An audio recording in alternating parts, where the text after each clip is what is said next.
सुबह सुबह Rajwant sir jogging कर रहे थे, तभी उन्हें पंकज और प्रिया दिखे जो खंबे पे लगे तार में हो रही स्पार्किंग को देख रहे थे। अरे बच्चों, ये भी कोई देखने की चीज है क्या? जल्दी हटो वहाँ से। तभी वही हुआ जिसका डर था। ऊपर लगा हाई वोल्टेज तार नीचे उनके पास आ गिरा। प्रिया डर के मारे तुरंत भागी, पर भागते ही उसे करंट का एक झटका लगा।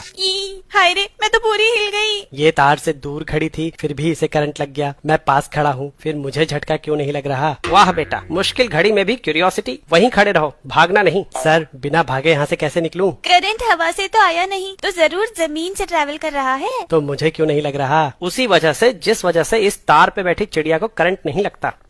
क्योंकि चिड़िया के पैर तो बैड कंडक्टर होते हैं ना। बेटा, तुम्हें फिजिक्स के साथ साथ बायोलॉजी भी पढ़ानी पड़ेगी लगता है। करंट पोटेंशियल डिफरेंस की वजह से फ्लो करता है। चिड़िया के दोनों पैर एक ही तार पे हैं, इसलिए पोटेंशियल डिफरेंस ना होने की वजह से उसे करंट नहीं लगता। सेम रीजन से तुम्हारी बॉडी में भी करंट फ्लो नहीं कर रहा। पोटेंशियल डिफरेंस किन्हीं दो पॉइंट्स के बीच कितना एनर्जी डिफरेंस है ये बताता है। अगर पोटेंशियल डिफरेंस कम है तो इलेक्ट्रिक फील्ड वीक होगी और इलेक्ट्रॉन्स कम फोर्स एक्सपीरियंस करेंगे। लेकिन अगर पोटेंशियल डिफरेंस ज्यादा है तो इलेक्ट्रिक फील्ड स्ट्रांग होगी और हर इलेक्ट्रॉन ज्यादा फोर्स एक्सपीरियंस करेगा। ज्यादा फोर्स मतलब इलेक्ट्रॉन्स का ज्यादा एक्सेलरेशन, मतलब उतनी ही ज्यादा ड्रिफ्ट वेलोसिटी, और ज्यादा ड्रिफ्ट वेलोसिटी मतलब ज्यादा करंट। यही करंट हाई वोल्टेज तार से जमीन में जा रहा है और जमीन का अपना कुछ रेजिस्टेंस है। ओम्स लॉ के हिसाब से दूरी के साथ साथ वोल्टेज घटेगा। यानी अगर तुम एक जगह खड़े हो तो दोनों पैरों के बीच पोटेंशियल डिफरेंस नहीं होगा और करंट नहीं लगेगा। पर जैसे ही तुम चलने के लिए एक पैर दूसरे से दूर रखोगे तो दोनों पैरों का पोटेंशियल डिफरेंस अलग अलग हो जाएगा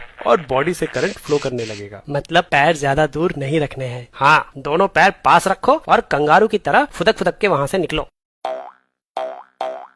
बहुत बढ़िया, आज तो फिजिक्स ने बचा लिया। लेकिन सर, तार गिरने से पहले तो मेरा पोटेंशियल 0 था, तो तार गिरते ही जब जमीन का पोटेंशियल बदला तो उस समय मेरा पोटेंशियल भी बदलने के लिए करंट का एक झटका तो लगना चाहिए था ना। सवाल तो सही पूछते हो तुम बेटा। जब तुम्हारी बॉडी किसी इलेक्ट्रिक पोटेंशियल पे पहुंचती है तो वो चार्ज गेन करती है। इस चार्ज की वैल्यू तुम्हारी बॉडी के कैपेसिटेंस पे डिपेंड करती है, जो कि बहुत कम होता है। तो अगर तुम्हारे नीचे का ग्राउंड 1000 वोल्ट पे भी है तब भी तुम बहुत थोड़ा सा चार्ज गेन करोगे, जिसके लिए एक इलेक्ट्रिक करंट फ्लो करेगा, लेकिन केवल कुछ माइक्रो सेकंड्स के लिए, जो तुम शायद महसूस भी न कर पाओ। और ये इलेक्ट्रिक शॉक केवल तुम्हारे सेम पोटेंशियल पे आने तक ही लगेगा, उसके बाद नहीं। लेकिन अगर तुमने गलती से पैर डिफरेंट पोटेंशियल पे रख दिया तो कॉन्टिन्यूअस करंट फ्लो करेगा।